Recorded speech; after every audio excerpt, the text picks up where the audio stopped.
के ढांचा नहीं बचा, मुझे कोई गम नहीं इस बात का। No regret, no repentance, no sorrow, no grief. ये विषय मेरे हृदय के भी करीब है और इस पर बात करना मैं अपना बहुत बड़ा सौभाग्य समझता हूँ। ये विषय श्री राम जन्मभूमि से जुड़ा हुआ है।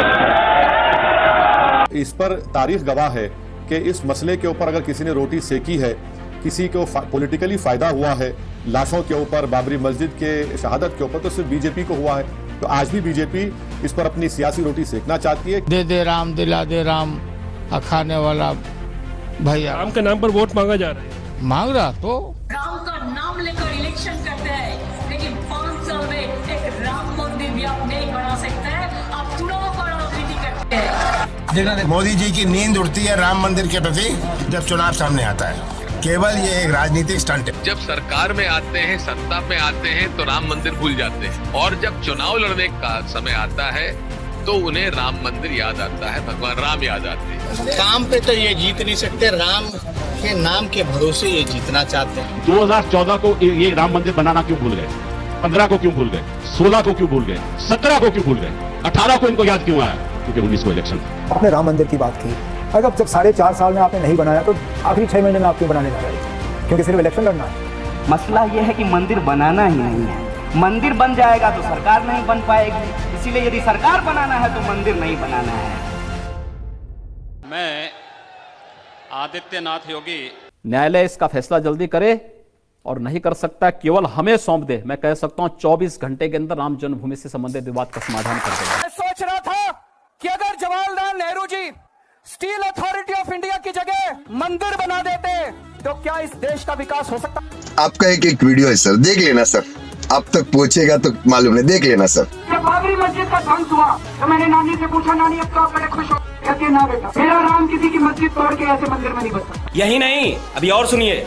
मंदिर वहीं बनाएंगे, मंदिर वहीं बनाएंगे। हम कहते जी कब बनाओगे, कहते डेट नहीं बताएंगे। मंदिर वहीं बनाएंगे, सोच के बोलिएगा। देखिए मंदिर का सवाल है, सोच के नहीं बताएंगे। मंदिर वही बनाएंगे लेकिन तारीख नहीं बताएंगे। राम लला हम आएंगे, मंदिर वहीं बनाएंगे, तारीख नहीं बताएंगे। राम मंदिर वहीं बनाएंगे और ये वही लोग हैं जो तारीख कभी नहीं बताएंगे। यूजुअल जुमले हैं दोस्तों, जो जैसे कि आर्टिकल 370 हटा देंगे, यूनिफॉर्म सिविल कोड ले आएंगे, राम मंदिर बनवा देंगे। फेसबुक में सुबह खोलता हूँ, एक लाइन डालता हूँ बस, मंदिर वहीं बनाएंगे, बस बंद करके। मंदिर यहीं बनेगा। मानते नहीं, कहते मंदिर वही बनाएंगे जहाँ राम जी पैदा हुए थे।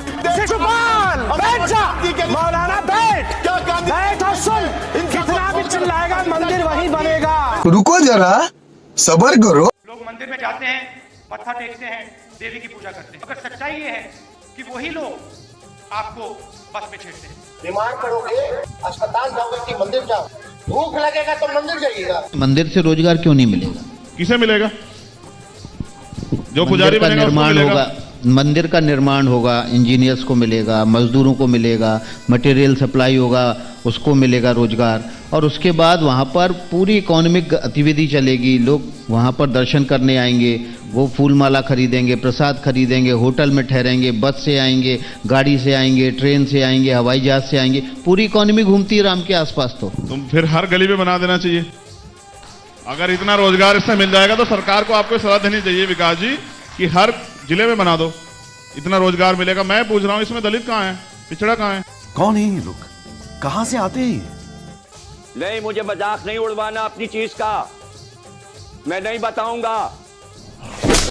सड़ी के, अब तो सच बोल दे भोसड़ी के। ये बड़ी लड़ाई है, सीए एनआरसी इस मुल्क को तोड़ देगी और हम इस मुल्क के साथ खड़े हैं। ये लड़ाई सिर्फ मुस्लिम भाइयों के लिए, सबकी लड़ाई है और उस लड़ाई को हम कमजोर नहीं पड़ने देंगे। और इस्लाम में जो कुरान में लिखा गलत साबित कर दे तो मैं उसकी गुलामी करूंगा, लेकिन किसी के बारे में झूठा प्रचार करना कि यहाँ इस देश में इस्लाम को तलवार के दम पे लागू कराया गया, तलवार के दम पे कोई चीज नहीं लागू कराया जा सकती। प्यार मोहब्बत का धर्म है इस्लाम, इसलिए लोगों ने उसे एक्सेप्ट किया। अबे साले,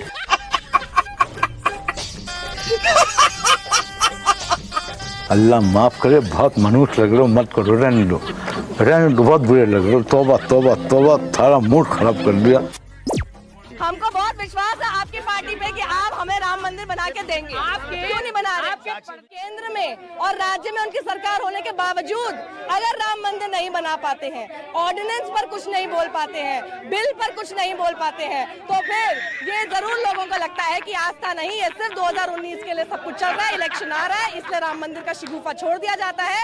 यही एक ऐसी बूटी है जो इलेक्शन में जीत दिलाएगी। ऑर्डिनेंस लाओ ना सर, राम मंदिर बनाइए, भव्य राम मंदिर हमारी आस्था का इशू है, हमको भव्य राम मंदिर देखना है सर, ऑर्डिनेंस लाइए ना। राम मंदिर बन रहा है ना, 20 करोड़ यूं डाल दो, राम मंदिर बन रहा है, सब कुछ आपका सब सही हो जाएगा क्योंकि राम मंदिर बन रहा है, सारे दुख खत्म हो जाएंगे क्योंकि राम मंदिर बन रहा है, महंगाई भी अपने आप ही भगवान कम कर लेंगे, अब राम मंदिर बन रहा है, सब कुछ राम भरोसे, तो प्रधानमंत्री भी राम भरोसे ही रहने वाले हैं। आपको राम जी के दर्शन कराएंगे, जाके दर्शन करो, राम मंदिर बन रहा है बिहार। रहा नहीं जाता, तड़प ही ऐसी है ना। नहीं, प्रधानमंत्री अयोध्या क्यों नहीं जाते? मुख्यमंत्री योगी आदित्यनाथ प्रमोद श्रीवास्तव के अनुसार 7 बार अयोध्या गए हैं और 3 बार फैजाबाद जा चुके हैं। अब सवाल पूछा जा सकता है कि प्रधानमंत्री अयोध्या कब जाएंगे, बाबरी मस्जिद ध्वंस और राम मंदिर के मसले पर कब बोलेंगे, मोदी कब राम मंदिर पर अपना भाषण देंगे? अगर क्या उन्हें प्रधानमंत्री मोदी का भाषण भी सुनना चाहिए था? 28 दिसंबर 2023 की यह खबर देखिए। दैनिक जागरण की हेडलाइन कहती है, अयोध्या में राम मंदिर के सिंहद्वार के सामने होगा पीएम मोदी का संबोधन।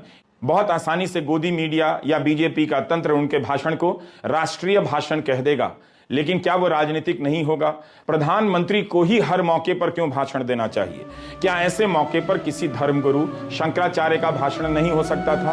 तब राइस नहीं था, तब खाते क्या थे राजा राम, और राम क्षत्रिय था, तो क्षत्रिय का खाना ही मांसाहारी होता है। राम एक काल्पनिक पात्र है, जैसे फिल्म की स्टोरी बनाई जाती है, वह उसी तरह से राम एक स्टोरी के पात्र है। शिक्षित कर रहा है, जबकि उस जमाने में दलितों को शिक्षा का अधिकार नहीं था, तो राम ने उनका वध कर दिया था, मर्डर किया था, उस समय मर्डर माना जाएगा। हमारे जो था उनके देवी देवता कहीं जाओ, हिंदू धर्म कहीं जाओ, हमें कोई मतलब ना भैया। राम मंदिर के लिए कई सदियों तक कई पीढ़ियों ने अखंड अविरत एक निष्ठ प्रयास किया।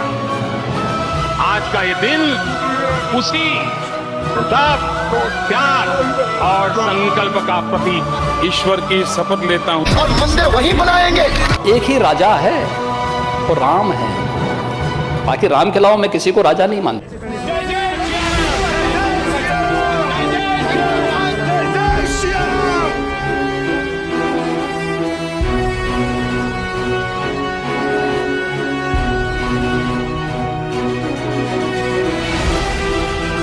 सदियों का अभूतपूर्व धैर्य, अनगिनत बलिदान, त्याग और तपस्या के बाद हमारे प्रभु राम आ गए हैं।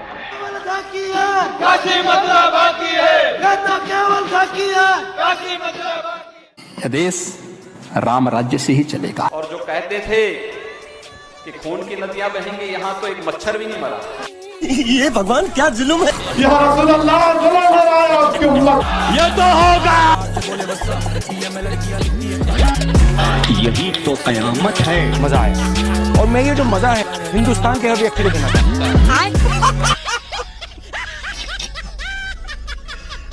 भगवान